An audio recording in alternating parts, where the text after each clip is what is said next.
Hello,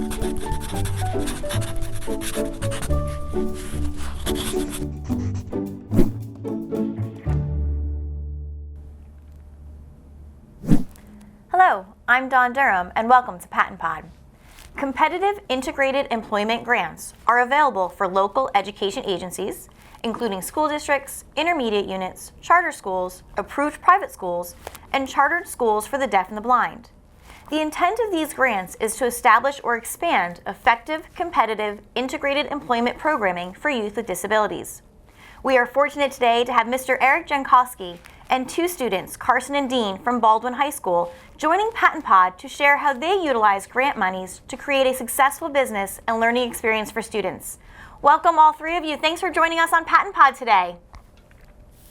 Mr. Jankowski, can we go ahead and start with you, if I may? I'd like to hear a little bit more, and I think our viewers out there would really be interested in hearing how Baldwin High School specifically applied these grant monies to really create an opportunity for students at the school. Yeah, absolutely. So we decided that we wanted to start up our own business.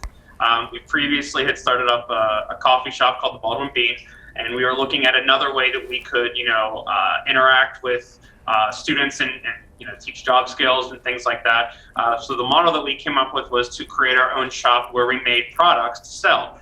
So what we decided is that looking at different types of things, to do that, we purchased a Glowforge, which is a laser cutter and engraver. So that is the main thing that we use for our business to make our products. And then from there, we incorporated a lot of different things related to technology. So a GoPro camera, an iPad, other different types of materials, a membership to Glowforge so that we could kind of ease with making some of the products and trial things out.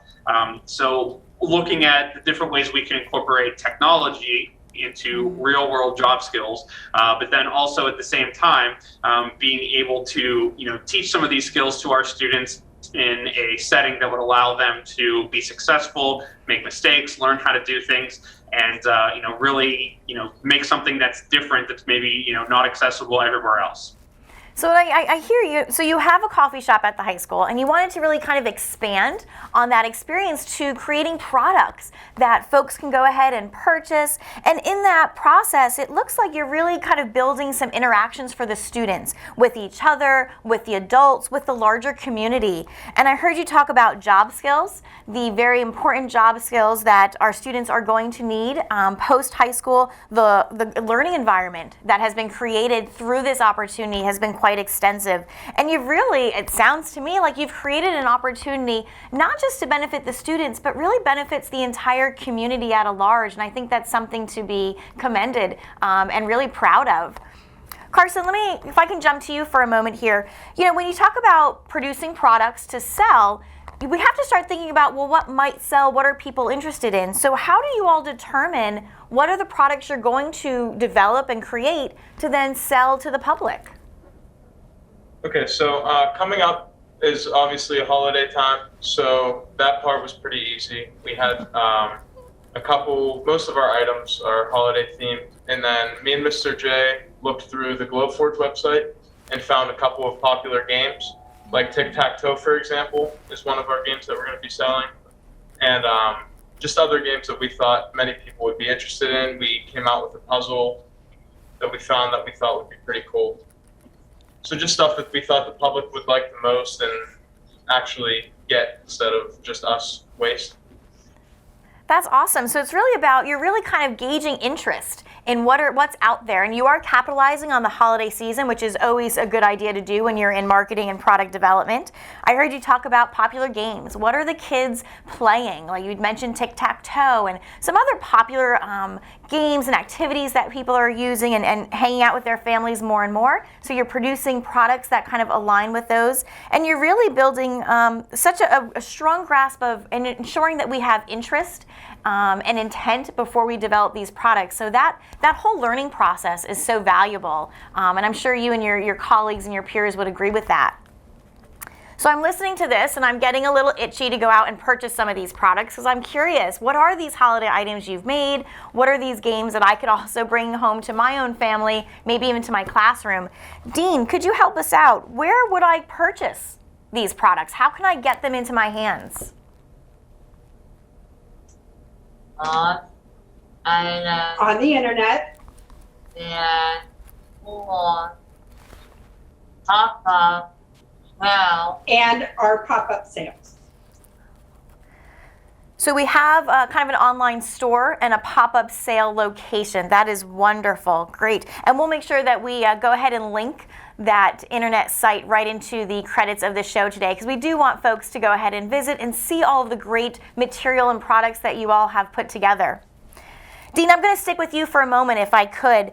When we think about the learning environment that's been created, when we think about the opportunities that are being fostered for students in this opportunity, what are some skills, can you share, what are those skills that you yourself are learning through this kind of business model? How to use the Glowforge machine Yeah. Real thing. and peeling off the tape that comes on the products. Yeah. Then to future is And delivering the products to the teachers here at school. So really, you're really expanding your skill set and using a variety of tools, preparing products to go ahead and put out to the marketplace, and then even that aspect of once someone purchases a product, going ahead and delivering it. So all valuable skills that you and your peers are really engaging in. So thanks for sharing that. I think it's really important that we highlight those job skills, those employment skills that are being created and practiced while we're in school here. Carson, I'm going to jump back to you. As I was kind of reviewing the model that you all used to establish this company, this product building company, you all used a peer-to-peer model. So I was wondering if you can share a little bit about that experience, and maybe specifically, Carson, if you would, talk to the benefits of using a peer-to-peer model. All right, so the peer-to-peer model allows me to be able to work side by side with other students who might be going into the same career or have similar interests to me. And I'm very into the laser engraving and hands-on stuff like that. So being able to help them and like show what to do really means a lot.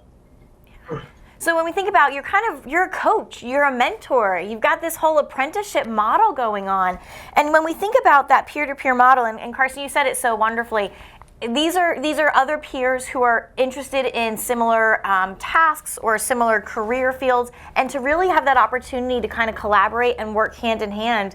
You know, you can kind of tell just by the way you're talking about it how powerful that is for all of you. So I think that's really something to highlight, that peer-to-peer model, that kind of side-by-side coaching, mentoring that goes on amongst the students. I think that's a wonderful piece to look at.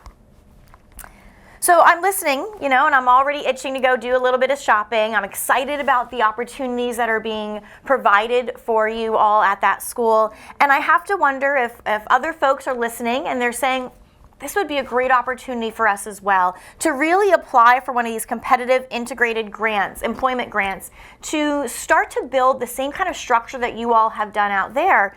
Carson, might you offer any advice? What would you say to a group of students who came to you and said, man, how do we get started? What should we do first? What might that advice be for them? Well, like Mr. J was saying earlier, how we started with the coffee shop, it always starts somewhere, I feel like. So you have to find kids that are dedicated enough to be able to stick with them and work through everything and have the patience to take their time and really help them out. So just kind of put your time and effort into it rather than be impatient and give it some time to work out. Carson, I feel like that's a model that we should all take on what you're saying. Take your time, put some effort into it, give up that impatience of all of us. You talked about finding a place where you're dedicated, finding something you're dedicated and passionate about, being patient, and really accepting and embracing the learning opportunities. And I think that's some really great advice to share with others who are thinking about investing in such an opportunity as this.